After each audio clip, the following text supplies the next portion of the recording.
Kaget. Kaget. Assalamualaikum warahmatullahi wabarakatuh. Hello everyone, my name is Fajar Diaul Haq, usually called Ajang. I'm from 9H class in MTS Al Ahliyah. And this video aims to tell the story of the liberation of Jerusalem as my final English assignment. Check this out. Liberation of Jerusalem Part 1. Salahuddin's maneuver in Egypt and Syria. Jerusalem, the holy city of three religions, has been a protracted struggle for thousands of years. From the time before the birth of Christianity and Islam, Jerusalem has repeatedly suffered deadly attacks. The Western Roman Empire once destroyed Jerusalem and later took some of its inhabitants to Rome as slaves. In the era of Byzantine or Eastern Roman rule, Persian troops once invaded Jerusalem. The tragic fate of Jerusalem returned.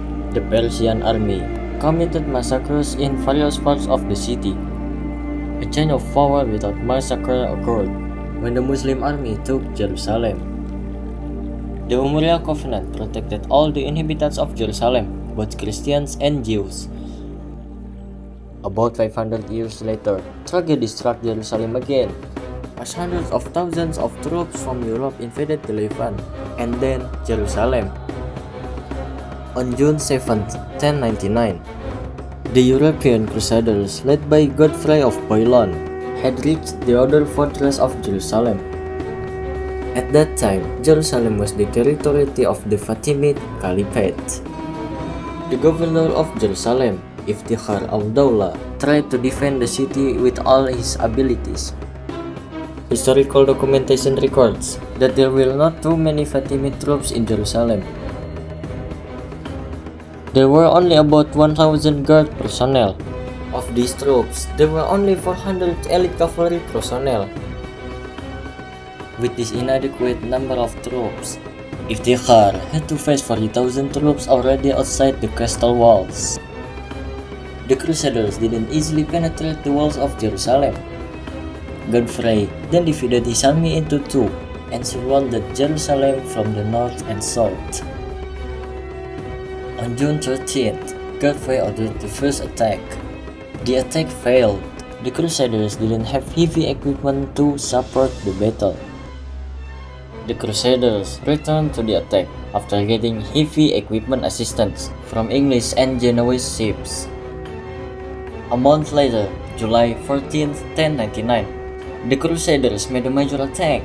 The Fatimid troops were still holding out. The next day, through a large-scale attack, the help of heavy equipment allowed them to reach the city walls. Besieged from the north and south, Jerusalem defense were finally broken. Waves of Crusaders invaded the city of Jerusalem. The massacre immediately hit the residents of Jerusalem. Tens of thousands of Muslim and Jewish residents regardless of age died in mass killings. After successfully taking control of Jerusalem, the Crusaders established a government called the Kingdom of Jerusalem. Godfrey of Bouillon, the leader of the invasion of Jerusalem, became the first king of the Kingdom of Jerusalem. There were no significant disturbances experienced by the Kingdom of Jerusalem for the next decades. Until then, came the warlord who would change the course of Middle Eastern history, Salahuddin al-Ayyubi. After successfully ending the Fatimid Caliphate, Salahuddin united the Muslim forces scattered between Egypt and Syria. Salahuddin al-Ayyubi, for 20 years, moved together the strength of the Muslim army with the target of capturing Jerusalem. Muslim troops moved closer to Jerusalem from the direction of Syria. Salahuddin gathered troops while eliminating the strength of the Crusaders in areas far from the walls of Jerusalem. Salahuddin also gained important allies, the Assassins, who were then led by Rashid ad-Din Sinan. The Assassins are soldiers with special skills. So far they are known as hitmen and sabotage experts. Salahuddin's various maneuvers not without the knowledge of the Crusaders. Realizing the imminent threat, the Crusaders began to respond. Reinald the Catiline disturbed the caravan of pilgrims. He even threatened to invade the two holy cities of Muslims, Medina and Mecca. In July 1187, Salahuddin managed to lure off the Crusaders out of the walls of Jerusalem. In the area around Hattin, Salahuddin trapped the Crusaders. Lake Tiberias, the only source of water, has been blockaded. The Battle of Hattin was brutal and led to massacres. The Crusaders had lost their combat morale before the battle began. Most of the Crusaders' military potential was destroyed at Hattin. Two of their leaders, Guy de Lusignan and Reynold de Chatillon, surrendered.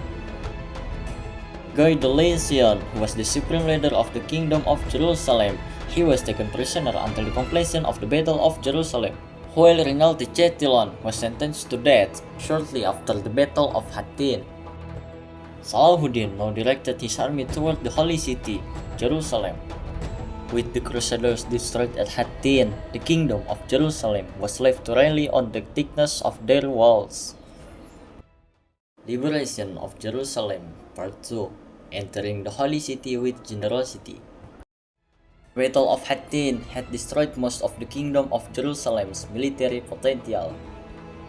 The capture of Guy de Lusignan was a major blow to the Crusaders. The supreme leader of Jerusalem had become a prisoner of Salahuddin al-Ayyubi. From Hattin, Salahuddin moved his army toward Jerusalem. Without adequate security, most of the fortresses in the Levant coastal area fell easily.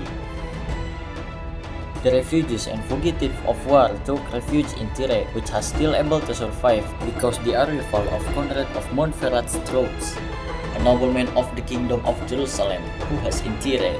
Balian of Ibelin asked Salahuddin for safe passage to Jerusalem to retrieve his family. Salahuddin fulfilled it, as long as Balian didn't fight him and didn't stay in Jerusalem for more than one day. Jerusalem itself was almost without the proper defense. The only remaining leader of Jerusalem was Patriarch Heraclius, the highest religious figure.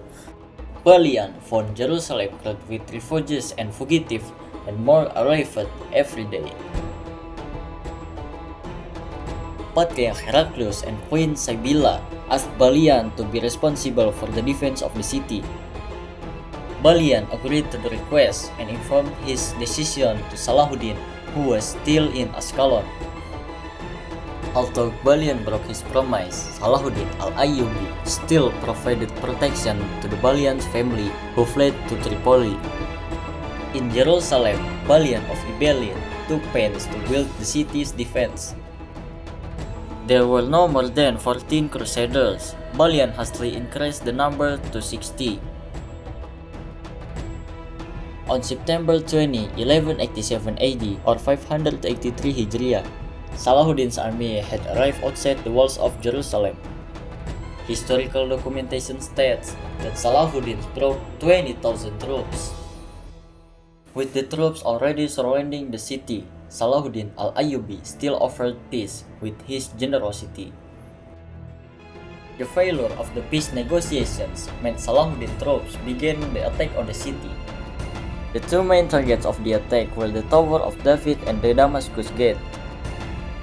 Jerusalem was soon hit by multiple attacks. The defense walls continued to receive continuous attacks. On September 29th, the attack of Salahuddin's troops managed to break one of the fortress walls of Jerusalem. The inhabitants of Jerusalem were struck by panic and anxiety. They were worried about the coming retaliation, as the Crusaders broke down the city 90 years earlier. Seeing the situation of the city that could no longer survive, Balian tried to negotiate with Salahuddin. Salahuddin al-Ayyubi asked for unconditional surrender to Balian, but Balian threatened to destroy Muslim sites and even kill them himself. Salahuddin emphasized to Balian that in addition to unconditional surrender, the population could leave Jerusalem by paying ransom. The remaining crusaders were to be made slaves, but they were allowed to live by paying a ransom. Balian told Salahuddin that there were 20,000 residents of Jerusalem who could not possibly pay the ransom. Salahuddin was generous by lowering the ransom to 30,000 dinars for 20,000 residents, given up to 40 days to pay their ransom. Unfortunately, the rich residents of Jerusalem were not willing to pay ransom for the poor.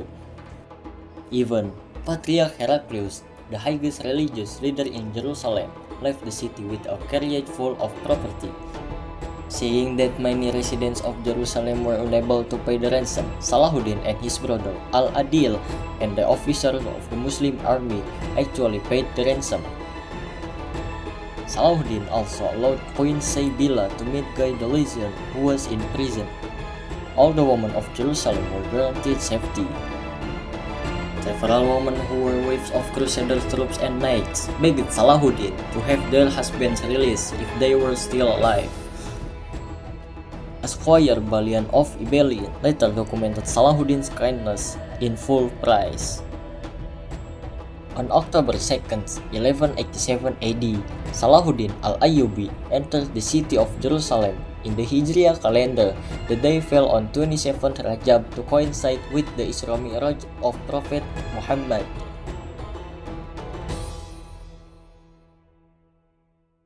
Thanks for watching. Sorry for any grammar and spelling mistakes. Thank you. Wassalamualaikum warahmatullahi wabarakatuh.